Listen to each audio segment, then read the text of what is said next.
Hey again, this is Jeff Henderson with Fleet Feet and Marathoners in Training. I'm here with Dawn Holmes, a sports dietitian, and her company is Real Life Fuel. She's a phenomenal resource for all of our marathoners, our 5Kers, and we're going to go over some questions about nutrition and how that pertains to marathoning and half marathoners, and so on and so forth. So we got some questions from you, along with some other things that we know are pertinent to getting through the season, so we're just going to jump into it. Dawn, thanks for being here. Thanks for doing this. Thanks for having me. Of course. One of the biggest questions we get is really tips to lose weight and fuel properly so that you show up to the long run on Saturday and you can keep moving forward.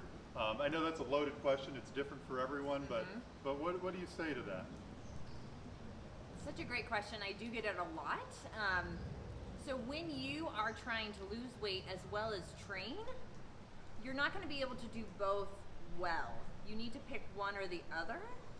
So if your goal is to lose weight, then focus on that, and doing it early in the season would be best. So reducing overall portion sizes, make sure that you're eating consistently throughout the day, every 3 to 4 hours, including lots of vegetables to help you feel full and satisfied. Make sure that you're still including grains, that you don't completely eliminate them, but maybe you reduce your portions. Then as the season goes on and you're getting more to those long runs, what you eat before, during, and after becomes really important because you don't have glycogen reserves. So what you're eating on the run has to be more almost than somebody who has been carbohydrate loading or at least eating enough calories throughout the course of the week. The other thing I see quite often is people reduce their calories too much, and then their body actually slows their metabolism, plus you're doing all this training, and so you don't see that weight loss. So don't go too low. Don't do exactly what the calories MyFitnessPal says, because it's going to be too low. It's not geared for endurance athletes. Come see a dietitian, we can figure it out. I know that's a tough one, and that's a great pointer in the right direction. Do you recommend any general guidelines for a new runner trying to balance healthy eating with this carb loading business that folks will hear about? Yes, so it's amazing to me how often I meet with runners and they're leery or a little nervous about including carbohydrates because there is so much buzz about bad carbs. So as endurance athletes, it's super important, and even for the regular population, we need carbohydrates. So my recommendation is that as you eat throughout the course of the day, again, like eating consistently every 3 to 4 hours, including carbohydrates, including protein, one to give you good energy, the other to help you rebuild and repair and to stay satisfied. Putting in some snacks so that you have that consistent fuel to rebuild and repair from the workouts. So I like to think about a carb protein powerful pair snack, like a banana with some peanut butter, yogurt, and granola. The carb loading piece comes prior to long training runs. So I would say if you have a 2-hour training run or longer would be a good opportunity to practice that. And you practice it so that when you get to the race day, you know how your body's going to respond. And those days before, you're adding an extra serving of carbohydrate every time you're eating. So an extra piece of toast to breakfast, a little bit more granola to that snack, an extra half of a potato to dinner. Maybe you're drinking some juice instead of just water. So you're adding a little bit, and then when you get to that long run or race, you have extra carbohydrates stored in your muscle. Perfect, thank you. How often, you kind of mentioned a little bit about this, but how often should I consider eating throughout the day in order to help me run better and recover? Yeah, so I really like to think about every 3 to 4 hours. So we all have these big celebrations like Thanksgiving or Christmas where we eat large meals and we're stuffed, but that's not the only time we eat that day. We still eat later. Your body will take fuel and food, digest it, and distribute it to where it needs to go, and then 3 or 4 hours later it's ready for some more. So every 3 to 4 hours, carbs and protein are key so that you stay energized for your brain and your muscles, and then recovery with the protein and also satiety. What is the best balance of foods that I should be pointing towards for meals and snacks? And again, you Yeah. kind of hit on this a little bit, but there's got to be a balance there. There sure is. So one of my favorite resources was developed by the Olympic Committee sports dietitians, and it's a plate. And this plate varies depending on whether you're trying to lose weight or whether you're doing long training runs. But in general, a quarter of the plate is protein. About a third of the plate is your grains or your starchy things like breads, rice, potatoes, like your lentils. And then the rest of the plate, which is almost half, is your produce. So your vegetables or fruit, and then some sort of beverage. And ideally, that beverage is not just water.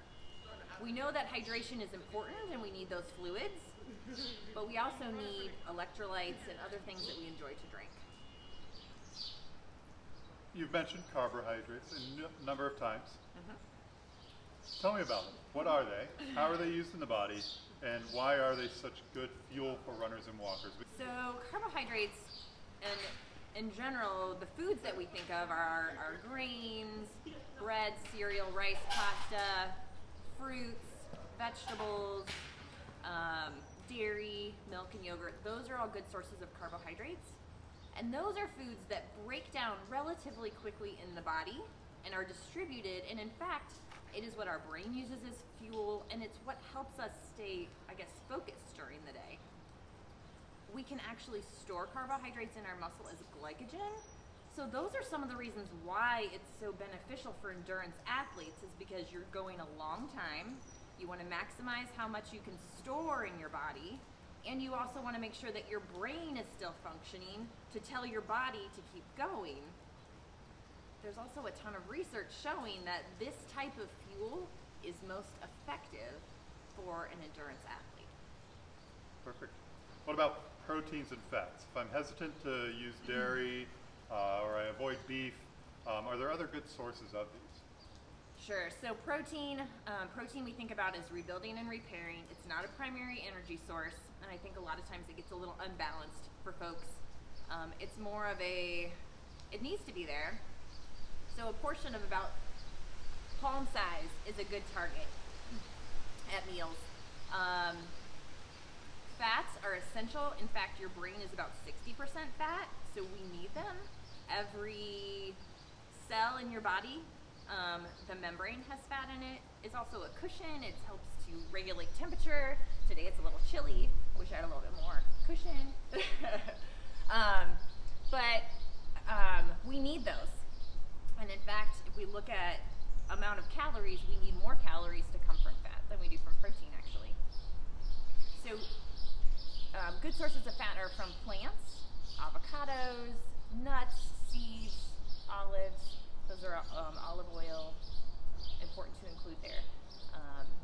That doesn't mean that fats from plants or animals are bad. Saturated fats, we still need a little bit of that. That's okay. Just don't want to go overboard.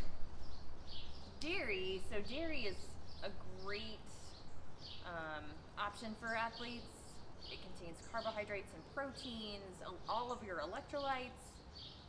It's also a really good source of calcium and vitamin D.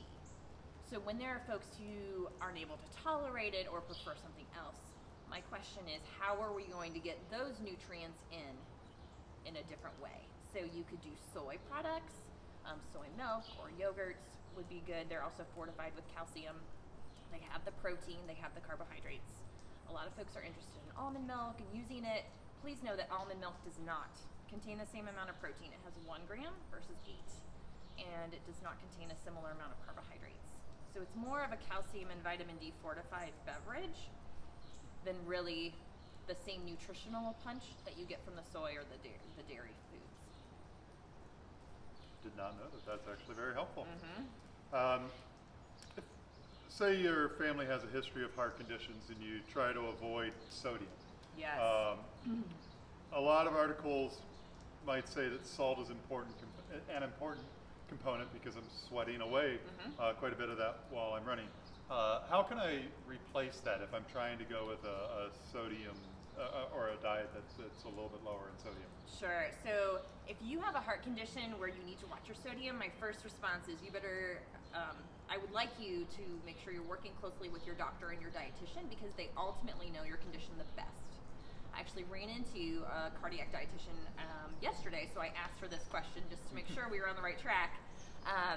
But when you are exercising, yes, you're losing sodium, and the amount you lose just depends. Everyone is unique.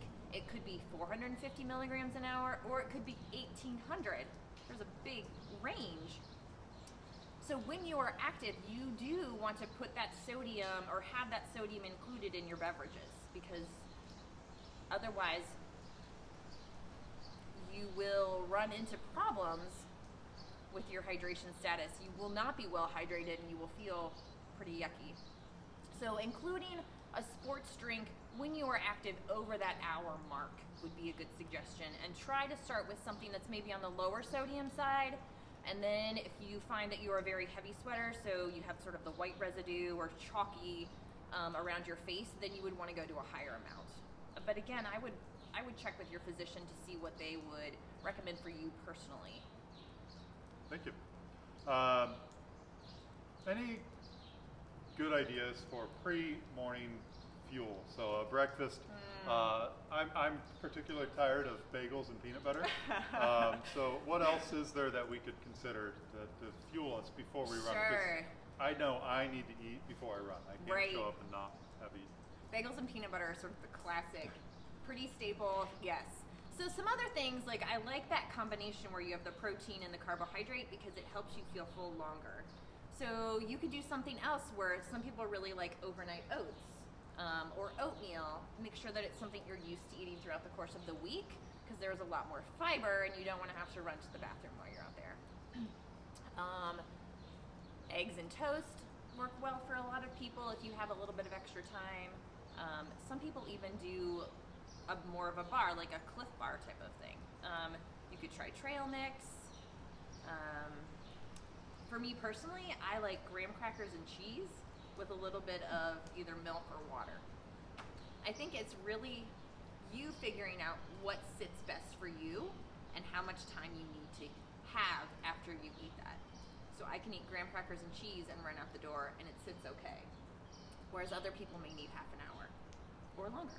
And it's probably important to point out also that earlier in the season, we want to try and figure this out. You may be able to get through some of the shorter miles without having a breakfast or something like that. But as we get into longer runs, you're going to need more fuel. And if you haven't experimented to find the best breakfast, pre-run breakfast, you're setting yourself up for some trouble. Absolutely. So that graham crackers and cheese was before a short run, and then before a long run, there would be sort of like a peanut butter and jelly sandwich, and then the graham cracker and cheese on the way.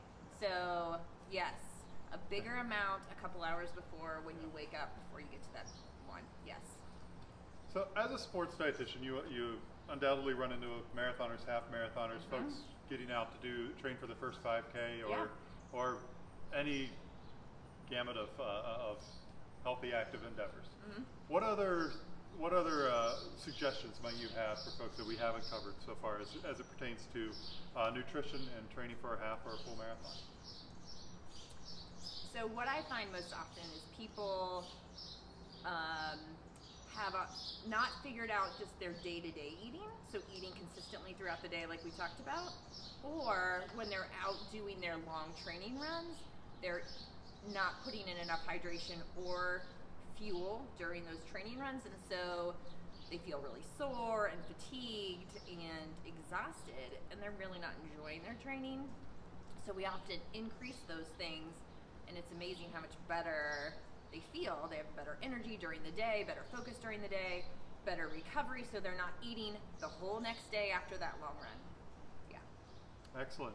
Well, thank you very much. We've got a whole series of our Ask the Experts as it pertains to half marathoners and full marathoners. Continue to tune in. Dawn, thank you so much for helping out today. Yeah, thanks for having me. We'll see you out on the trails.